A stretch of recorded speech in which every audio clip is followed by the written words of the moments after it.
cordial saludo. Tema de hoy: electricidad en el cuerpo humano, biofísica. Bioelectricidad es la rama de la ciencia biológica que estudia el fenómeno que consiste en la producción de campos magnéticos o eléctricos producidos por seres vivos. Estos dos conceptos van fuertemente unidos, ya que toda corriente eléctrica produce un campo eléctrico. Y ya en cursos anteriores ya habíamos estudiado lo que es un campo eléctrico, que es un campo magnético, que es una corriente y el efecto que produce. Así que ahora lo vamos a ver acá en función en el cuerpo humano, cómo es. En la mayoría de las células de los animales hay una diferencia de potencial entre el interior y el exterior de la célula. Vamos a ver entonces. Aquí tenemos algunos ejemplos de células, de órganos, músculos, donde esto para poder funcionar pues necesitan de una corriente, un impulso eléctrico, que es la primera, ¿verdad? Entonces tenemos por ejemplo aquí músculo, tenemos las neuronas y tenemos el cuerpo humano. Si le hacemos un CAT, por ejemplo, cuando está funcionando, vamos a ver el cuerpo humano como si fuera un arbolito de Navidad, algo así parecido, ¿verdad? Por esas constantes ondas, ¿verdad? O pulsos eléctricos que se mueven. Entonces vamos a analizar también cómo va a ser el potencial eléctrico internamente o externamente de una célula.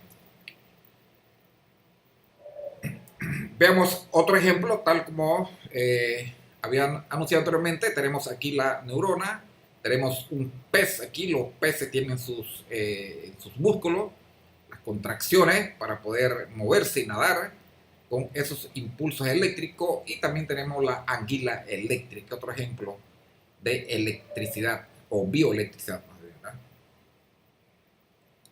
Investigaciones hechas por el señor Walter Nernst, que fue uno de los pioneros que estudió, es un físico biólogo, químico, perdón, hizo mucho trabajo sobre la físico-química, y entre ellos está la fórmula o la ecuación, por decirlo así, de Nernst, que vamos a ver ahora mismo, ¿no?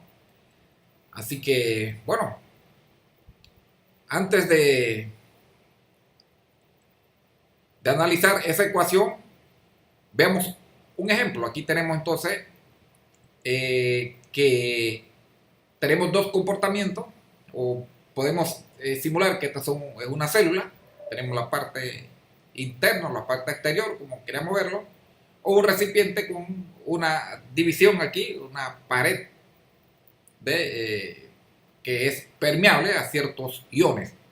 En este caso, el potencial de reposo de una célula es producido por diferencia de concentraciones de iones dentro y fuera de la célula, por diferencia en la permeabilidad de la pared celular a los diferentes iones. La pared celular no siempre es permeable a todos los iones.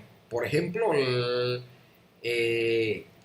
sodio no es tan permeable, ¿verdad? En la pared celular no pueden pasar muy fácilmente. Por ejemplo, si no pueden pasar los iones de sodio tan fácilmente. En cambio, el de potasio, esos iones sí pueden traspasar más libremente. O sea que hay la relación más o menos es de 35:1 o 100:1, por ejemplo, ¿no? Pasan 100 de potasio y 1 de sodio. En dos soluciones de cloruro, potasio de distintas concentraciones son separadas por una membrana, tal como lo vemos aquí, semipermeable. El cloruro se disocia en partículas de iones de potasio cargados positivamente e iones de cloruros cargados también negativamente. Estos iones se mueven de manera independiente unos de otros, pero cualquier pequeña región, por ejemplo, una región dentro de este recipiente, va a haber algunas partes, algunos lugares donde la concentración va a ser iguales y va a estar eléctricamente neutra, ¿no? Eléctricamente neutra, la misma cantidad de iones o de cargas. La difusión de los iones del potasio desde una solución más concentrada del comportamiento 1 a otra menos concentrada del comportamiento 2 da como resultado un exceso de cargas negativas y una en exceso de carga positiva, tal como lo vemos aquí, ¿verdad? Ok, ¿qué pasaría si en la membrana es permeable solo a los iones de potasio, por ejemplo, ¿no? Pero no así al de cloro, tal como lo expliqué pues, anteriormente. Los iones de potasio pueden moverse libremente de aquí por la pared, ya que es permeable, a diferencia del cloro, que no va a poder. La solución de la región 1 pronto tendrá un exceso de carga negativa, porque los positivas están migrando hacia el comportamiento 2 y aquí va a quedar ese espacio, esos huecos que se denominan, pues, que van a ser negativos debido a los iones de cloro, que no pueden fluir por la membrana. Y por su parte, la región 2 tendrá un exceso de carga positiva debido a la permeabilidad de los iones de potasio. Así más o menos funcionaría igual dentro de una célula. Estas cargas en exceso se concentran a lo largo de la membrana, mientras que la masa del fluido en cada comportamiento permanece neutra. Las capas de carga negativa y positiva a cada lado de la membrana producen una diferencia de potencial que le vamos a llamar V1 menos V2, ¿verdad? Externo y interno, extracelular, intracelular. A través de la membrana y un campo eléctrico, el cual ya hemos estudiado lo que es un campo, como la dirección, el campo vectorial, que retarda el flujo de los iones positivos de la región 1 a la región 2 y acelera el flujo de la región 2 a la región 1. Hay una presión ahí, ¿no? De esos. Ok, la diferencia de potencial en equilibrio viene dada por función de la concentración de los iones de sodio, perdón, de potasio en los dos comportamientos por la ecuación siguiente, ¿no? Esta es la ecuación de Nash, ¿verdad? Entonces tenemos entonces que la diferencia de esos potenciales, la diferencia de voltaje, es igual a más menos 2.3 kT. Esta es la constante de Boltzmann y esta de la temperatura, pues esto pues tiene que ver con la energía cinética. Partido por la carga, multiplicado por el logaritmo, base 10 de la concentración en el comportamiento 1, dividido entre la concentración en el comportamiento 2. Donde podemos entonces calcular esta constante si tomamos entonces, por ejemplo, que la temperatura del cuerpo humano es de 37 grados, así que, y eso transformado a Kelvin, grados Kelvin, nos da 310 y 1.38 por 10 a la 3, que es la constante de Boltzmann, eso en unidades de Joule por Kelvin, así que tus unidades se cancelan, dividido entre la carga de esa partícula, que es 1.60 por 10 a la menos 9, también ya la conocemos. Así que hacemos la operación y eso nos da pues 26.7 milivoltios, esta cantidad que está aquí, ¿verdad? Ahora esa cantidad que está aquí la procedemos a multiplicar por 2.3. Veamos entonces, y nos da un resultado exactamente de más o menos de 61.4 milivoltios. Ese es el valor, entonces, que esto sería como una constante que podemos utilizar siempre y cuando estaremos hablando aquí que la temperatura sea de 37 grados. Ya si varía, entonces tenemos que transformarlo y va a haber un cambio ligero de aquí de esta magnitud. Bueno, conocido esto, ahora lo que tenemos que ver cómo manejar esto, cómo trabajarlo, cómo saber cuándo es la concentración interna de la célula o externa, intra o extra celular de para conocer cuál es la concentración o el potencial de NER, que es lo que nos damos, ¿no? Entonces, la concentración de los iones, tanto de potasio y sodio y cloro en un fluido extracelular e intracelular, lo tenemos en esta tabla. Esto basado en el libro de Kromer, porque va a depender el autor que estén tomando. Entonces estas concentraciones van a variar, así que pues aquí está en unidades de mol por litro, otros utilizan la miliequivalencia por litro, así que ya sería, por ejemplo, si es mili, sería aquí 5 y acá 141. En tal caso estamos usando mol por litro. Y estas serían las concentraciones, por ejemplo, para el potasio extracelular tiene una concentración de 0.05 mol por litro y intracelular de 0.141. Así que así se manejan las concentraciones y así para otras, ¿no? Entonces aquí tenemos este A con asterisco, son otros, porque no solamente la célula interna, por ejemplo, están compuestas por estos iones. Además de eso, hay otras que también aportan, que se encuentra que ya más adelante ya lo vamos a ver. Así que, por ejemplo, si queremos encontrar cuál es el potencial de NERS, el potencial de NERS, o ese FEN, ¿verdad? Con respecto al potasio, vamos a hacer el cálculo para ver cómo se maneja y cómo utilizar estos signos positivo y negativo y la concentración, cuándo utilizar la concentración externa o interna de la célula, esas concentraciones. Así que vamos a verla.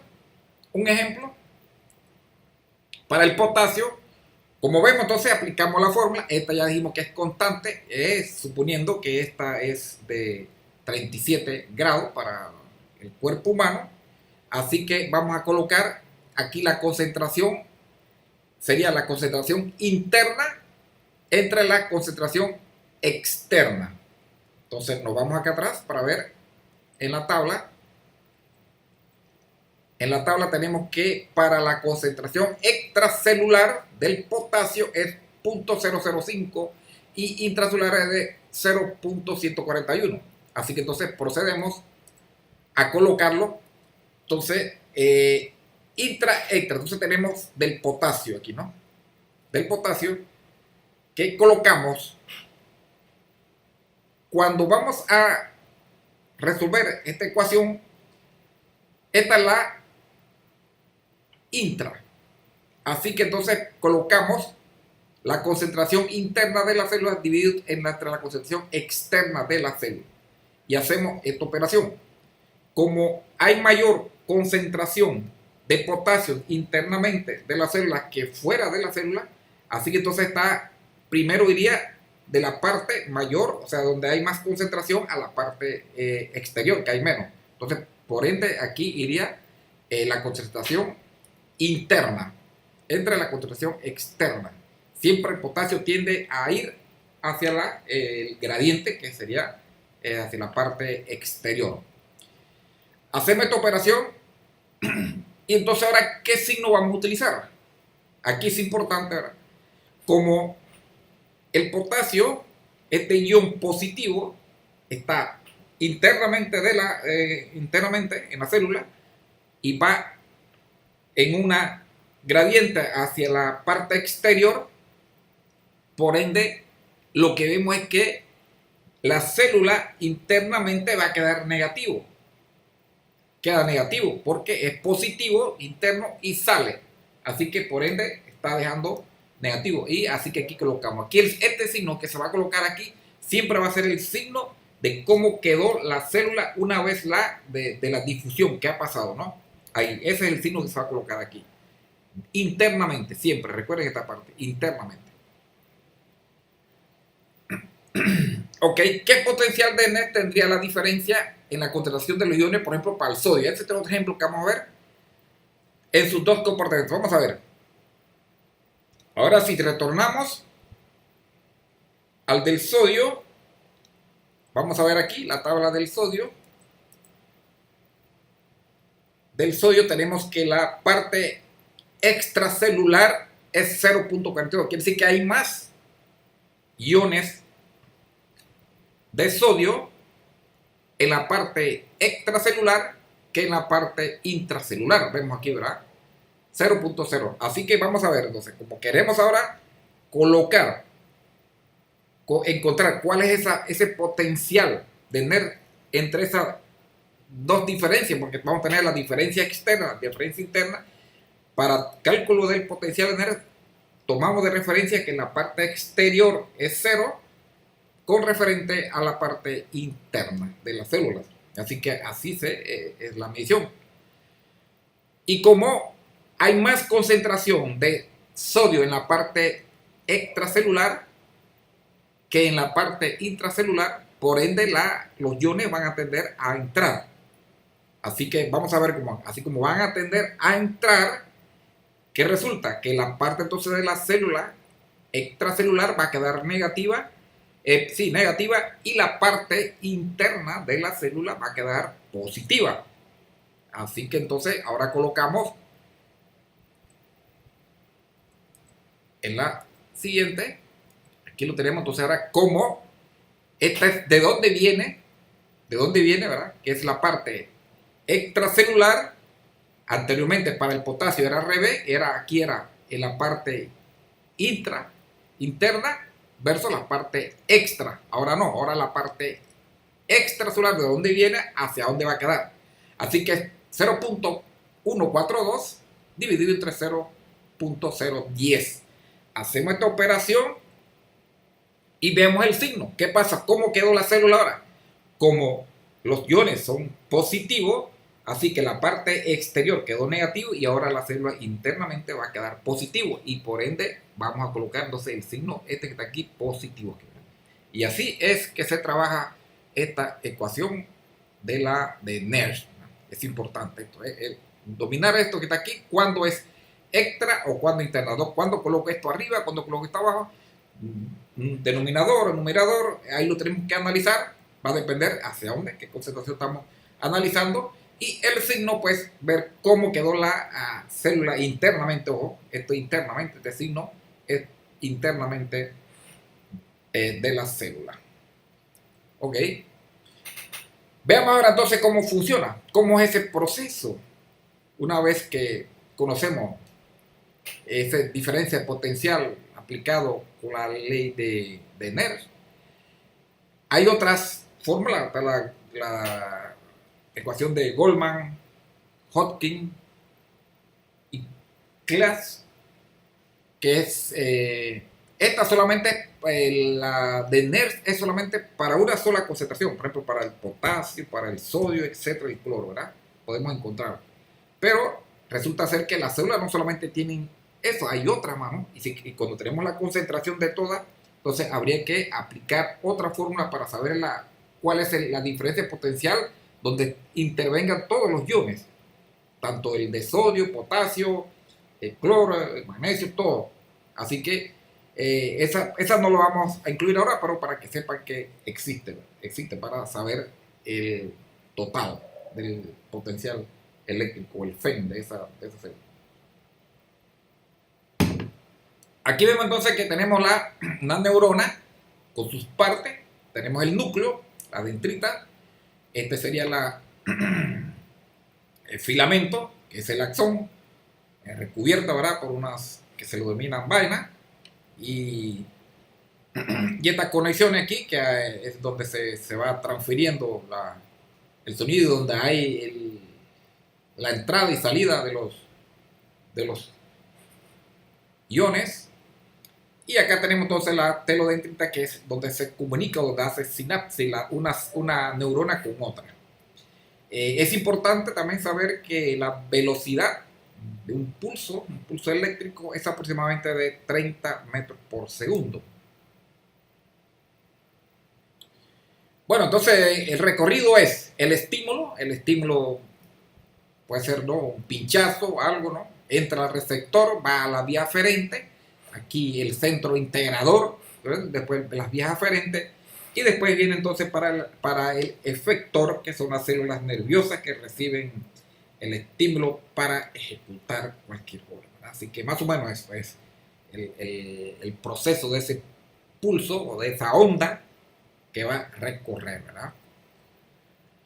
Entonces, como hablamos anteriormente, tenemos el estímulo, esta es la neurona, pasa por aquí va el pulso y llega, y aquí va a hacer sinapsis y se sigue la información, continúa la información.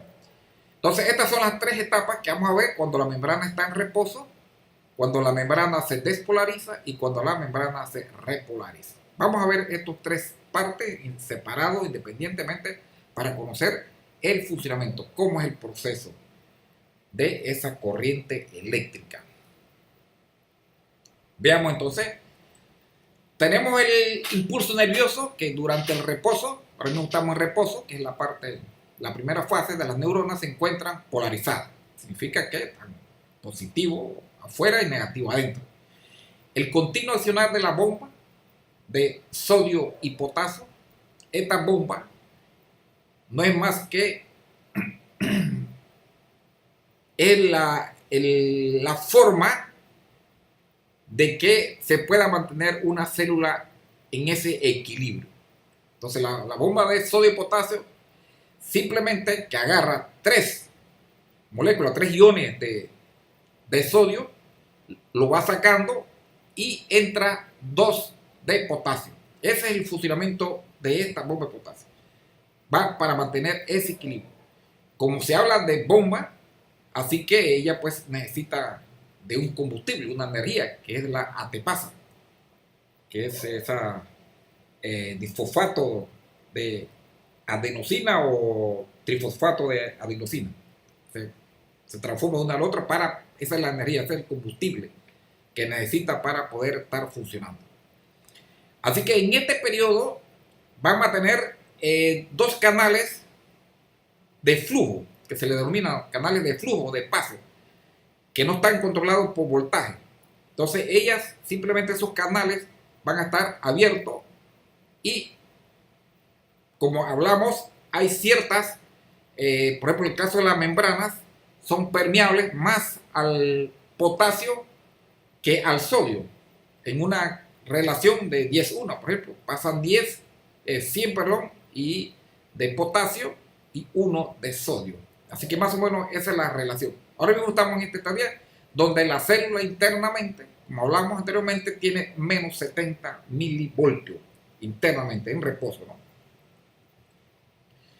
El valor del potencial de la membrana en reposo es de menos 70 milivoltios. El milivoltio es la unidad que vamos a utilizar aquí para el potencial eléctrico. El signo se coloca convenientemente teniendo en cuenta las condiciones del medio intracelular. El potencial lleva signo negativo porque en el medio intracelular predominan las cargas negativas. Es importante tener en cuenta eso, ¿no? Ok, en las membranas existen canales iónicos no regulados, tal como hablé anteriormente, de sodio y de potasio.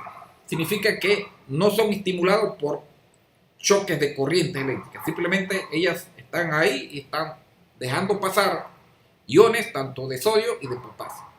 A través de ellos cada ion escapa siguiendo su gradiente.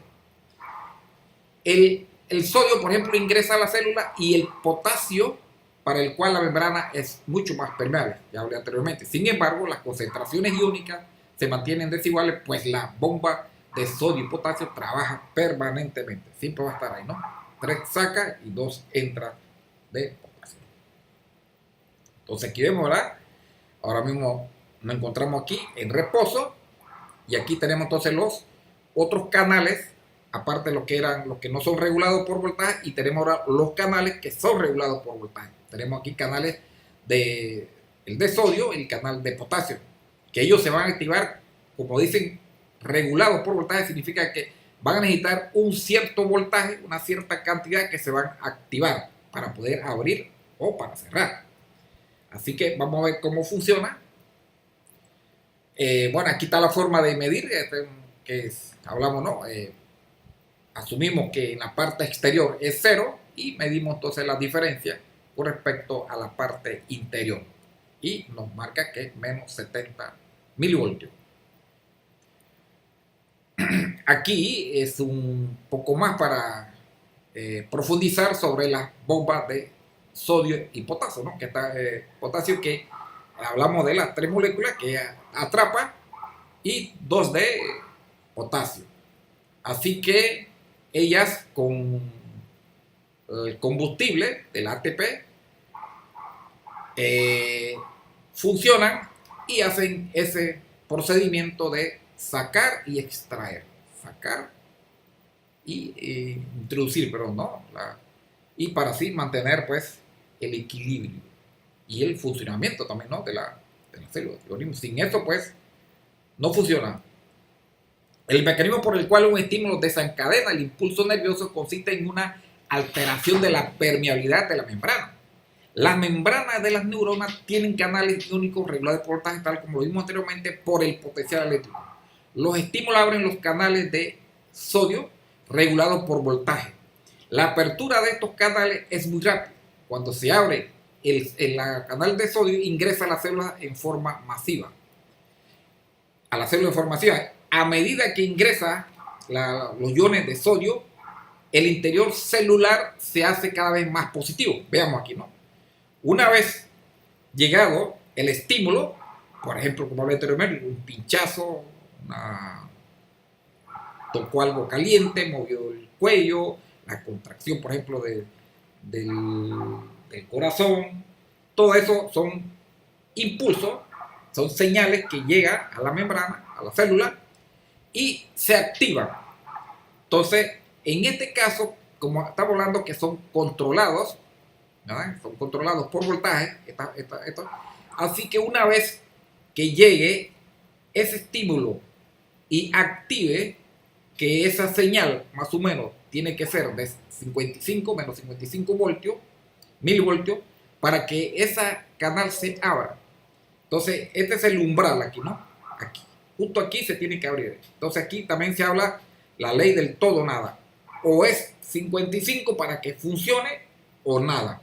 O se queda aquí retardado, puede ser que un pulso muy débil y no reacciona los canales para. Así que entonces aquí en este caso se activó y empieza a ingresar los iones de sodio, resultando ahora que se invierte. Ahora, en lugar de ser positivo afuera, queda negativo y positivo. O sea que la célula ahora internamente se va, y así va a llegar y se va. Este proceso que viene desde aquí, desde el umbral, y empieza a subir, ¿verdad? Entonces, como vemos aquí, ahora el voltaje empieza a aumentar. De 70 pasó a menos 55 y pasa por aquí, menos 40, 0. Digo que aumenta porque va hacia el positivo. Entonces, vemos entonces que este es el proceso de despolarización o potencial de acción que se le llama, ¿no? Y va a llegar a un punto final aquí de la cumbre o de la meseta, que se le llama a veces, ¿verdad?, pico de potencial de acción, ¿verdad? Y nuevamente va a haber otro canal que se va a activar. ¿Qué canal va a ser ese? Vamos a verlo. La despolarización en el sector de la membrana donde actúa el estímulo provoca la despolarización de los sectores vecinos, lo que vimos anteriormente, toda esta parte por aquí. Secuencialmente se abren más canales de sodio y sigue ingresando así y se autopropaga el potencial de acción. El potencial de acción autopropagado es lo que llamamos el impulso nervioso, o una onda, puede ser para mí, ¿no?, que podemos, para entender un poco más. El papel de la membrana en la conducción del impulso nervioso no es pasivo como el de un cable por donde pasa la corriente eléctrica. Al encenderse la primera partícula, como vimos últimamente, esta produce la combustión de la siguiente y la llama se mueve sin parar hasta el final del camino, hasta el punto de la cima, ¿no? Los canales de sodio regulados por voltaje se abren muy rápidamente, pero permanecen abiertos por poco tiempo. Cuando el potencial llega a más 35 milivoltios, está por aquí, cuando llega a más 35 milivoltios, entonces, ¿qué sucede? En ese punto, los canales de sodio cierran sus compuertas, ¿ves? Aquí ya cierran, no pasa más iones de sodio hacia la membrana, y el flujo de sodio hacia el interior, pues se interrumpe. Resultando como esto, entonces, que al mismo tiempo que los canales de sodio se cierran, se abren los canales de potasio, se abren con las compuertas de voltaje. Estos tienen una apertura más lenta y prolongada que los canales de sodio. Al abrirse estos canales, los iones de potasio salen de la célula. La pérdida de cargas positivas a través de los canales de potasio provoca que el interior de la célula vaya quedando, entonces retorne nuevamente al negativo. A través de los canales provoca que el interior de la célula retorne negativo. Así, el potencial de la membrana retorna al valor de reposo, tal como estaba inicialmente. Y la recuperación del potencial de reposo recibe el nombre de repolarización. O sea, una vez que he llegado aquí, ¿no?, sea a 35 milivoltios, entonces esta es la señal, como hablamos que esto está regulado por voltaje, en este punto de esta señal se abre este canal y con esa señal de 35 milivoltios se cierra lo de sodio. Así que aquí empieza el proceso de repolarización, se llama, ¿no?, para llegar nuevamente al estado de reposo. Los canales de potasio se cierran cuando la repolarización es completa, cuando ya llega al reposo. Veamos entonces, la bomba de sodio, potasio, restablece los gradientes iniciales introduciendo nuevas iones de potasio y extrayendo los de sodio de la célula. Entonces vemos que el 70% del ATP de ese combustible de la neurona es consumido en el trabajo de la bomba de sodio y potasio. Entonces aquí vemos entonces ya, aquí una vez se restableció el estado de reposo, es restablecido por la bomba y ya los canales están cerrados y nuevamente empieza, ¿verdad? Empieza a esperar el otro impulso, la otra señal que llegue de activación y así sucesivamente, ¿no? Es importante recordar que todo esto es en milésimas de segundo. Esto no es que... ¿no? Entonces, haciendo un resumen, tenemos entonces aquí que se encuentra en estado de reposo la membrana. Una vez que llegue la señal, una señal, sea un pinchazo en el dedo, que sea, llega la señal, se activa si sobrepasa los 55 milivoltios. Entonces, este es el umbral, sobrepasa, o la ley del todo el nada, y empieza la despolarización.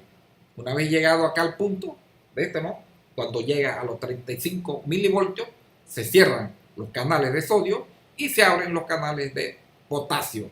Y empieza entonces nuevamente la repolarización, que empieza, ¿verdad?, a tratar de llegar. Entonces aquí vemos algo interesante. Como la bomba de potasio, de sodio y potasio trabajan efectivamente muy bien, así que hay una hiperpolarización. O sea que en lugar de quedar la membrana en menos 70 milivoltios, lo que sucede es que llega hasta menos 90 milivoltios. Sobrepasa el voltaje normal.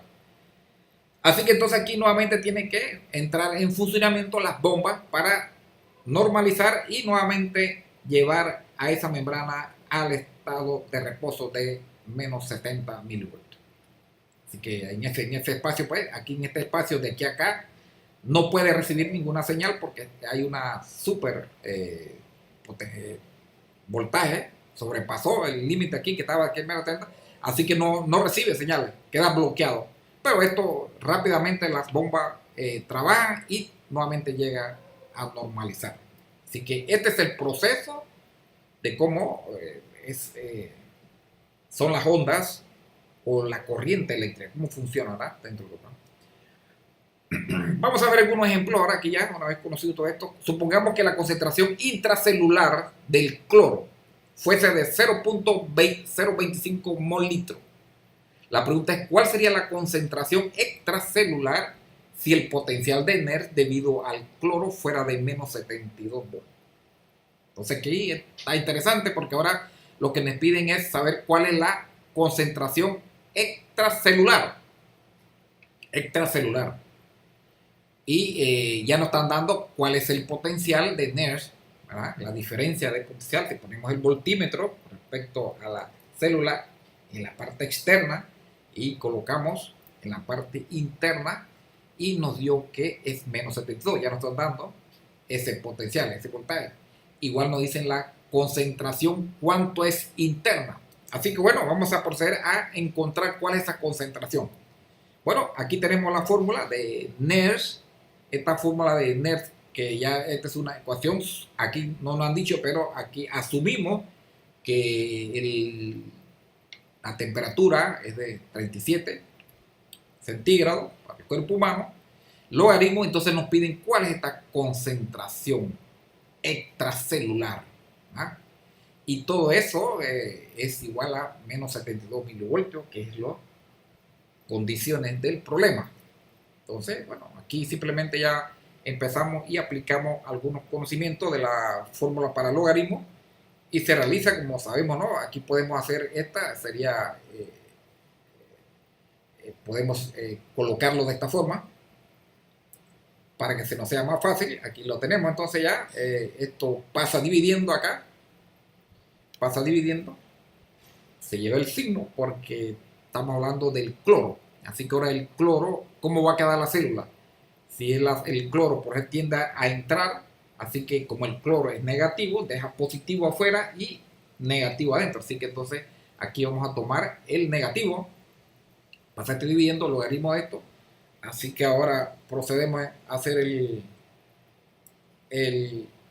esto hacemos la operación, esta división de aquí a acá nos da 1.72, perdón, 72, sí, del logaritmo de esto pasaría ahora hacia acá, queda positivo y nos queda entonces que es igual a menos 0,428 logaritmo de, aquí también aplicamos una fórmula, la exponencial, que sería igual a 10 elevado a la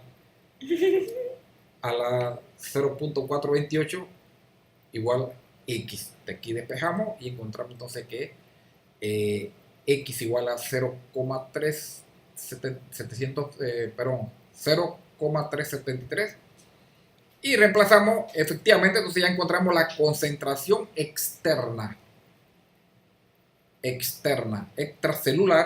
y reemplazamos y efectivamente nos dio menos 72 milivoltios, que eso era lo que nos decía, pues que era ese el valor. Bueno, así que aquí le dejo un problema para que lo practique, lo resuelvan, aplicando los conocimientos que hemos visto ahora. Y bueno, entonces ya nos veremos en otras prácticas más, otros problemas. Y muchas gracias. Hasta luego.